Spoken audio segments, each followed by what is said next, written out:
Assalamualaikum warahmatullahi wabarakatuh. Alhamdulillah wassalatu wassalamu ala rasulillah. La haula wa la quwata illa billah. Sahabat sekalian, kita bersyukur pada Allah berjumpa kembali dalam program Cangkir Tasawuf episode yang ke-152. Hari ini kita akan mengkaji sebuah pertanyaan di dalam forum kita yang kita angkat karena pertanyaannya sangat menarik dan banyak menjadi pertanyaan di seputar atau di sekitar kita, yaitu terkait dengan sholat. Apakah sholat itu kelak di hari pengadilan akan menjadi pertanyaan yang pertama, amalan pertama yang dipertanyakan kualitasnya? Dan kemudian apakah sholat itu juga mewakili kualitas amalan-amalan yang lainnya? Artinya kalau sholatnya baik, maka amalan yang lainnya juga dianggap baik, dinilai baik. Kalau sholatnya buruk, maka amalan yang lainnya juga akan dianggap buruk. Tentu saja ini menjadi sebuah kajian yang menarik dan kita akan melakukan klarifikasi dengan dua cara. Yang pertama terkait dengan dalil hadis itu sendiri. Karena ternyata informasi ini tidak muncul di Al-Quran, melainkan munculnya adalah di hadis. Kita akan mengkaji hadisnya dari sisi sanadnya maupun dari sisi matannya. Dan yang kedua, kita selalu akan membandingkan dengan informasi paling akurat yang dijamin kebenarannya oleh Allah, yaitu kitab suci kita, Al-Quran Al-Karim. Sahabat sekalian, marilah kita cek pertama kalinya ke sumber informasi dari berita tentang dijadikannya pertanyaan pertama itu di dalam pengadilan nanti terkait dengan sholat. Ada di dalam hadis berikut ini.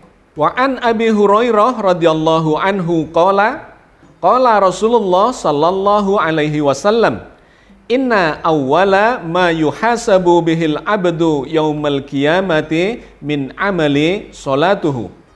Fa in saluhat faqad aflaha wa anjah. Wa in fasadat faqad khaba wa khasir. Fa in intaqasa min faridatihi syai'un qala rabbu azza wa jalla unzuru hal li abdi min tatawwu fayukammalu minha man taqasa minal faridah thumma takunu sa'iru a'malihi ala hadha. Rawahu at-Tirmidzi wa qala haditsu hasan. Abu Hurairah radhiyallahu anhu berkata, Rasulullah sallallahu alaihi wasallam bersabda, sesungguhnya amal yang pertama kali dihisab pada seorang hamba pada hari kiamat adalah sholatnya. Maka jika sholatnya baik, sungguh dia telah beruntung dan berhasil. Dan jika sholatnya rusak, sungguh ia telah gagal dan rugi. Jika berkurang sedikit dari sholat wajibnya, maka Allah Ta'ala berfirman, lihatlah apakah hambaku memiliki sholat sunnah. Maka disempurnakanlah apa yang kurang dari sholat wajibnya. Kemudian begitu pula dengan seluruh amalnya. Hadis riwayat Tirmidzi dan ia mengatakannya sebagai hadis hasan. Sahabat sekalian, itulah sumber informasi terkait dengan tema yang sedang kita bahas. Bahwa menurut hadis ini, pertanyaan pertama kali yang diajukan kepada seorang manusia, seorang hamba nanti di hari pengadilan adalah terkait dengan sholatnya. Kalau sholatnya baik, maka dianggap semuanya amalannya adalah baik. Kalau sholatnya ternyata buruk, maka dianggap semua amalannya adalah buruk. Mari kita melakukan kajiannya. Yang pertama terkait dengan sanadnya. Sanad adalah urutan perawi. Apakah sanadnya ini kualitasnya sahih, ataukah hasan, ataukah dhaif, ya lemah, ataukah maudhu, palsu. Hadis ini tidak terdapat di dalam Sahih Bukhari dan Sahih Muslim. Di mana Sahih Bukhari dan Sahih Muslim itu adalah grade tertinggi dari kualitas hadis. Di atas itu sahihain, ya, disepakati oleh mereka berdua, atau mutawatir, diceritakan dalam banyak jalur periwayatan. Itu adalah hadis yang kuat diakui oleh para ilmuwan hadis. Hadis ini diriwayatkan oleh Imam Tirmidzi. Dan Imam Tirmidzi sendiri ternyata mengatakan bahwa hadis ini levelnya bukan di mutawatir, bukan di sahihain, bukan di sahih, tetapi ada di level hasan. Artinya Imam Tirmidzi memiliki keraguan tertentu bahwa ini levelnya tidak sangat terpercaya sahih, tetapi levelnya di bawah itu, yaitu hasan. Karena itu kita akan mengkritisinya lebih lanjut. Selain terkait dengan sanadnya, maka kita akan mengkritisi terkait dengan matannya, isi kandungan makna yang tersimpan di dalam informasi hadis itu. Sahabat sekalian, hadis ini kalau kita kaitkan dengan logika di dalam peribadatan di dalam Islam, maka ada kejanggalan. Yang pertama, hadis ini mengatakan bahwa seakan-akan sholat itu adalah satu-satunya ibadah yang kemudian bisa merepresentasikan kualitas keislaman seseorang. Sehingga digambarkan di hadis itu, kalau sholatnya baik, maka semuanya akan ikut baik. Tetapi kalau sholatnya jelek, maka semua amalannya akan ikut jelek. Nah, yang menjadi janggal adalah di dalam Al-Quran yang kemudian diformulasikan sebagai rukun Islam itu, ibadah itu bukan hanya sholat, tetapi ada sedekah, ya, ada zakat, atau ada juga umroh, haji, dan lain sebagainya yang kemudian diformulasikan ke dalam apa yang disebut sebagai berislam, ya, rukun Islam itu. Maka di dalam Al-Quran kita akan menemui bahwa masing-masing peribadatan itu dijelaskan secara terinci dan secara mandiri, bahwa setiap ibadah memiliki parameternya sendiri-sendiri. Sholat parameternya sendiri, tanha anil faksya'i wal munkar, harus bisa mencegah seseorang dari perbuatan yang keji dan munkar. Sedekah ada parameternya sendiri, harus memberikan kemanfaatan secara sosial. Puasa punya parameternya sendiri, harus menyehatkan dan bisa menjadikan seseorang itu menjadi lebih bertakwa dari sebelum berpuasa. Haji adalah ibadah puncak dari rukun Islam yang juga memiliki parameternya sendiri, yaitu mencapai tingkatan berserah diri. Maka kalau kemudian digambarkan sholat itu bisa mewakili semua itu, nah di sini muncul kejanggalannya. Apakah sholat bisa mewakili parameter puasa? Banyak orang yang sholat tetapi puasanya kata Nabi masih disebut cuma dapat lapar dan dahaga saja. Kenapa? Parameternya berbeda. Sholat dan puasa itu adalah ibadah yang berbeda, yang tujuannya berbeda. Sholat dan sedekah atau zakat, parameternya juga berbeda. Ada orang sudah sholat tetapi sedekahnya belum baik, atau bahkan tidak pernah bersedekah, tidak punya empati kepada orang lain, dan seterusnya. Sholat dan haji, apakah dengan sholat sudah mewakili tujuan dari haji itu? Tentu saja belum. Jadi di sini kita mendapati sebuah kejanggalan terkait dengan sholat yang bisa mewakili seluruh amal perbuatan seseorang. Bisa saja orang sudah sholat tetapi amal kebajikan lainnya itu ternyata juga buruk. Artinya tidak menggambarkan bahwa kalau sholatnya sudah baik, sudah rajin, apalagi nanti terkait dengan sholat itu bisa dipertanyakan, sholat macam apa? Apakah sholat yang sekedar ritual, ataukah sholat hakikat yang bisa tanha anil faksya'i wal munkar, yang mencegah seseorang itu dari perbuatan keji dan munkar?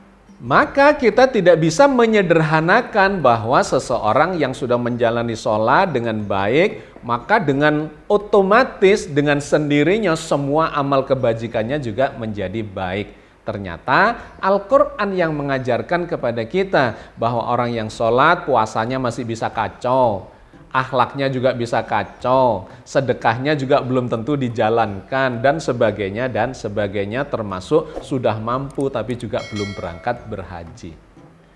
Maka di dalam Al-Quran sendiri kita mendapati ada orang yang disebut sebagai musallin, ya, orang yang sholat tetapi tempatnya masih bisa di neraka. Allah bercerita di dalam surat Al-Ma'un. Ara'aital ladzi yukadzibu biddin fadzalikal ladzi yad'ul yatim wa la yahuddu ala ta'amil miskin fawailul lil musallin alladzina hum an salatihim sahun alladzina hum yura'un wa yamna'unal ma'un. Tahukah kamu orang yang mendustakan agama? Itulah orang yang menghardik anak-anak yatim dan tidak menganjurkan memberi makan kepada orang miskin. Maka celakalah neraka wail tempatnya bagi orang-orang yang sholat, yaitu orang-orang yang lalai terhadap sholatnya, orang-orang yang riya dan enggan menolong dengan hal-hal yang berguna. Sangat jelas ayat ini menggambarkan kepada kita bahwa ada seseorang yang disebut sebagai berdusta di dalam beragama. Bohong dia mengatakan sudah beragama Islam ini. Kenapa? Dirinci oleh ayat ini atau oleh surat ini.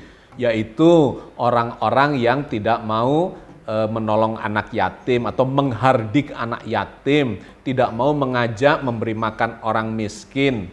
Ya, termasuk orang yang sudah sholat tetapi sholatnya itu ternyata tidak menuju sholat yang hakikat. Sholatnya cuma ritual belaka. Dia lalai terhadap nilai-nilai sholatnya. Fawailul lil musallin.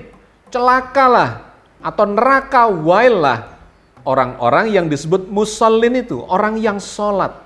Siapa dia? Alladzina hum an sholatihim sahun. Yaitu orang-orang yang lalai terhadap nilai-nilai sholatnya. Bukan lalai di dalam sholatnya. Karena kalimatnya itu bukan alladzina hum fi sholatihim sahun. Kalau menggunakan fi, maka adalah orang-orang atau yaitu orang-orang yang lalai di dalam sholatnya. Bukan kalimatnya menggunakan kata an sholatihim sahun. Lalai terhadap nilai-nilai sholatnya. Artinya ya sholat, ya maksiat. Sehingga sholatnya itu sesungguhnya belum sholat, cuma ritual belaka, fikih semata, syariat saja. Tidak masuk kepada hakikat, tarikat, apalagi makrifat. Orang-orang sholat tapi maksiat, tidak tanha anil faksya'i wal mungkar, disebutlah dia sebagai pembohong agama. Bohong dia telah beragama Islam ini. Karena dia tidak menjalankan amal-amal kebajikan selain sholat itu. Jadi sahabat sekalian, rentetan ayat ini menggambarkan kepada kita bahwa orang yang sudah sholat, rajin sholat, tidak serta-merta kemudian menggambarkan dia memiliki amal kebajikan yang lain itu baik ya kualitasnya. Bisa saja ya sholat tapi ya maksiat dan kemudian diancam oleh Allah bahwa tempatnya adalah di neraka. Oke sahabat sekalian, kita sudah melakukan kajiannya atau pembahasannya terkait dengan sanad dan matan dari hadis yang dijadikan sumber informasi terhadap tema yang sedang kita bahas ini. Maka berikutnya kita akan mengambil sejumlah ayat-ayat di dalam Al-Quran untuk mendapatkan gambaran lebih jauh. Ya, untuk mengkritisi terkait dengan informasi bahwa pertanyaan pertama di dalam pengadilan akhirat nanti adalah terkait dengan sholat. Dan yang kedua, bahwa sholat itu sudah bisa mewakili seluruh amal kebajikan atau kalau jelek, maka dia akan menjadi nilai yang jelek juga bagi seluruh amal kebajikan kita. Yang pertama adalah surat Al-Ankabut ayat 45. Utlu ma uhiya ilaika minal kitabi wa aqimis shalah innas salata tanha 'anil fahsya'i wal munkar wala dzikrullahi akbar wallahu ya'lamu ma tasna'un. Bacalah apa yang telah diwahyukan kepadamu yaitu Alkitab atau Al-Qur'an dan dirikanlah sholat. Sesungguhnya sholat itu mencegah dari perbuatan keji dan munkar. Dan sesungguhnya mengingat Allah, sholat adalah lebih besar keutamaannya. Dan Allah mengetahui apa yang kamu kerjakan.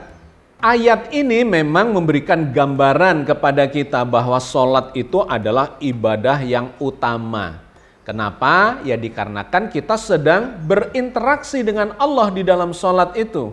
Di situ membaca Al-Quran, di situ ada zikirnya, di situ ada permohonan ampun, di situ ada memohon pertolongan dan sebagainya.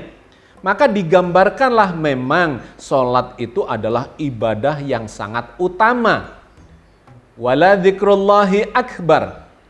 Dan sholat itu sungguh adalah sesuatu yang sangat besar, yang lebih besar dibandingkan dengan berbagai macam amal kebajikan. Iya, tetapi bukan satu-satunya, sehingga perlu digambarkan atau diberi tambahan penjelasan dengan menggunakan berbagai macam ayat yang lainnya.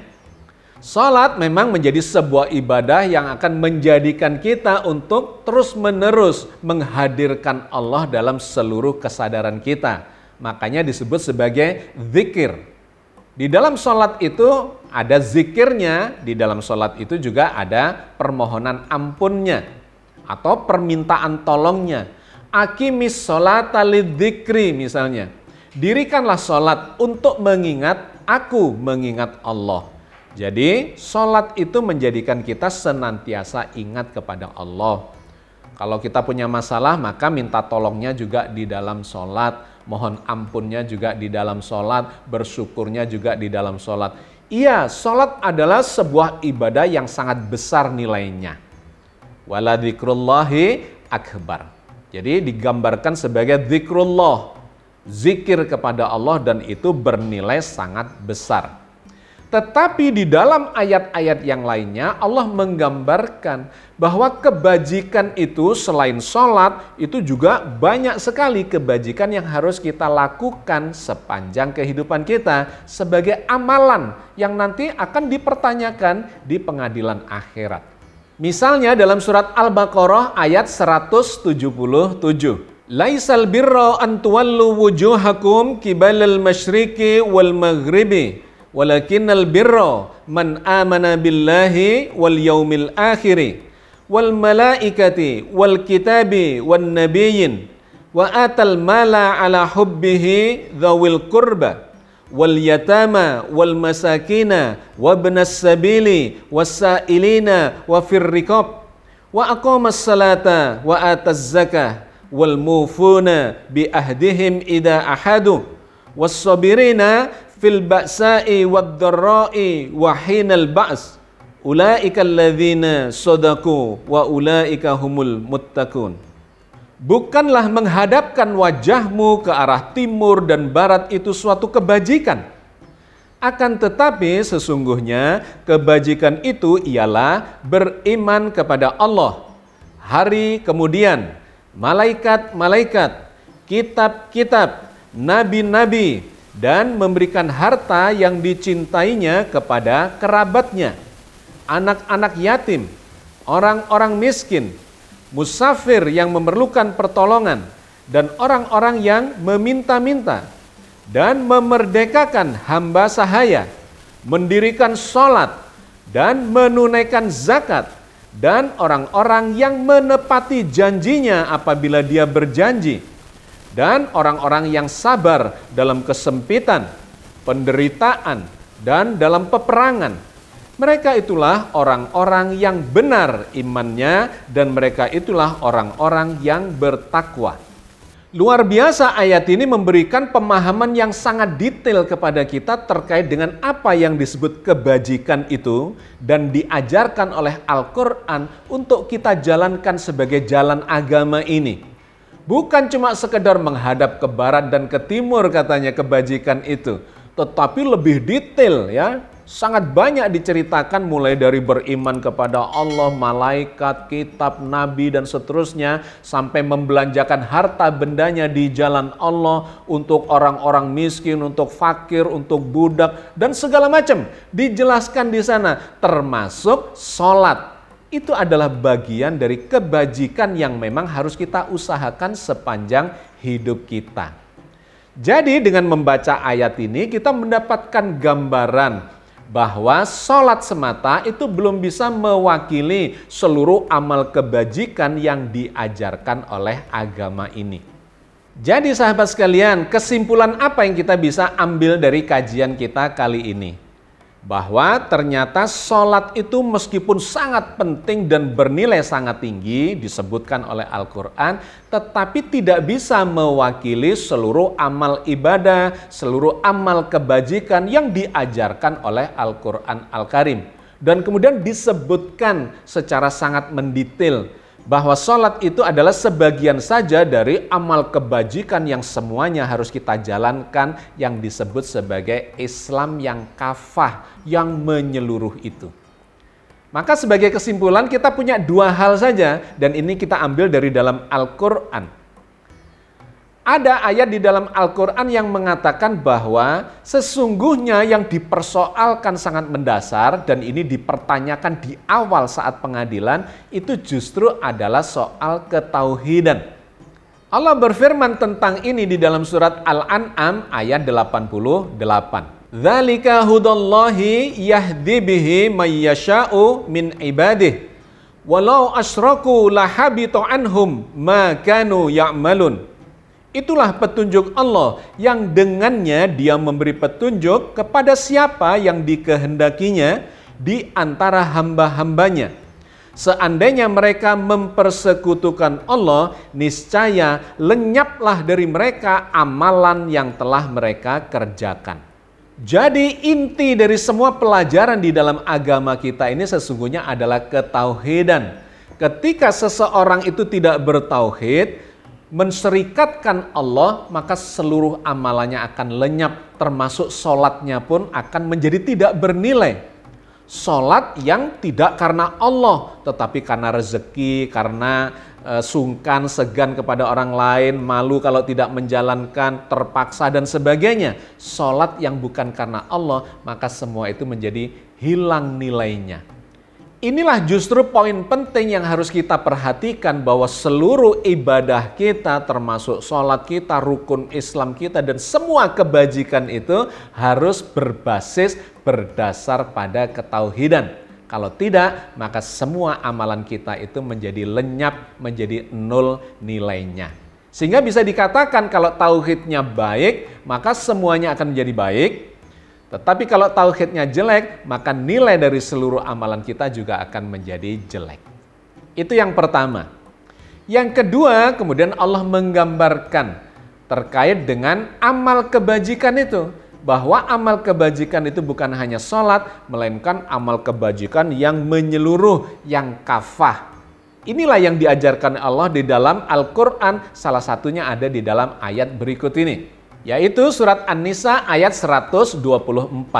Wa may ya'mal minas solihati min dzakarin aw unsa wa huwa mu'minun fa ulaika yadkhulul jannata wa la yudlamuna nakira. Barang siapa yang mengerjakan amal-amal saleh, baik laki-laki maupun wanita, sedang dia adalah orang yang beriman, maka mereka itu masuk ke dalam surga dan mereka tidak dianiaya walau sedikit pun. Ayat ini merepresentasikan yang tadi telah kita bicarakan, di antaranya dari surat Al-Baqarah ayat 177 itu, bahwa kebajikan itu sedemikian banyak diajarkan oleh Al-Quran untuk kita jalankan, baik yang bersifat hablum minan nas maupun yang bersifat hablum minallah. Maka ayat ini kemudian mengatakan, barang siapa melakukan amal-amal kebajikan itu, ya sholatnya, ya puasanya, ya zakatnya, ya hajinya, ya sedekahnya, ya akhlakul karimahnya dan sebagainya, maka dia laki-laki maupun perempuan tempatnya adalah di surga Jannatun Na'im. Allah tidak akan menganiaya hambanya sedikit pun terkait dengan berbagai macam amal kebajikan yang telah dilakukannya itu. Oke sahabat sekalian, saya kira kita cukupkan kajian kita sampai di sini. Mudah-mudahan Allah senantiasa membimbing kita di atas jalan yang diridhoinya. Amin ya rabbal alamin. Assalamualaikum warahmatullahi wabarakatuh.